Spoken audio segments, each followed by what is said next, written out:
Praise the lord. ప్రభు బిడ్డ అందరికీ శుభాబంధనాలు. ఈరోజు దేవుని వాక్య సందేశము మత్తయి సువార్త 5వ అధ్యాయము 16వ వచనము.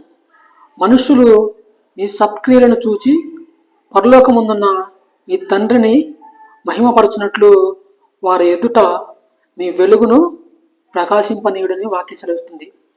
ఇక్కడ మన సత్క్రియలు, మనం చేసే క్రియలు, వాక్య సంబంధమైన క్రియలు అయితే దేవుని మహిమపరిచే విధంగా ఉంటాయి. ఈరోజు మనం దేవుని మనము మన ప్రవర్తన, మన హృదయం నుంచి వచ్చే ప్రవర్తన, మన ఆలోచనలు ఇతరులకు మంచి చేసేవిగా ఉన్నావా లేదని మన ప్రవర్తనని దేవుని ఎదుట దేవుని మహిమపరిచే విధంగా ఉందా లేదని మనం తెలుసుకోవాలి. పరలోకముందున మన తండ్రి ఆయన మహిమపరిచినట్లు మనుషుల ఎదుట మన వెలుగును ప్రకాశింపనీయుడు అని చెప్పేసి వాక్యం సెలవుతుంది.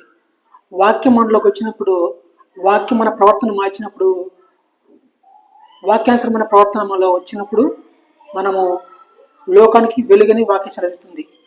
ఎందుకంటే ఆయన వెలుగై ఉన్నాడు కనుక ఆ వెలుగు మనలోకి వచ్చినప్పుడు మనము కూడా ఆ వెలుగు గురించి సాక్ష్యం ఇస్తూ, మనము కూడా సాక్షి జీవిస్తూ లోకానికి వెలుగై ఉంటామని వాక్యం సెలవిస్తుంది.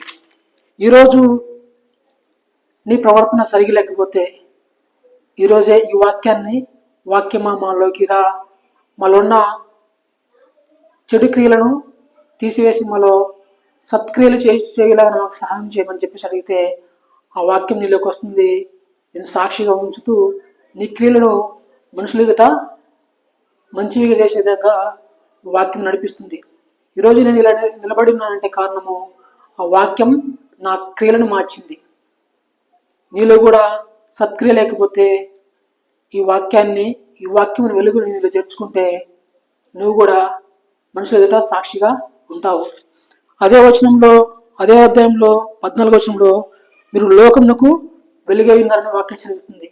నిజంగా ఆ వాక్యం మనలోకి వచ్చినప్పుడు ఆయన ఎలాగైతే వెలుగై ఉన్నాడో మనం కూడా మనుషుల ఎదుట ఆయన వెలుగుని, ఆయన వాక్యాన్ని మనము వెల్లడి చేస్తూ సాక్షిగా జీవిస్తాం. దేవుడి చిన్న వాక్యం తెచ్చిన గాక. ఆమేన్.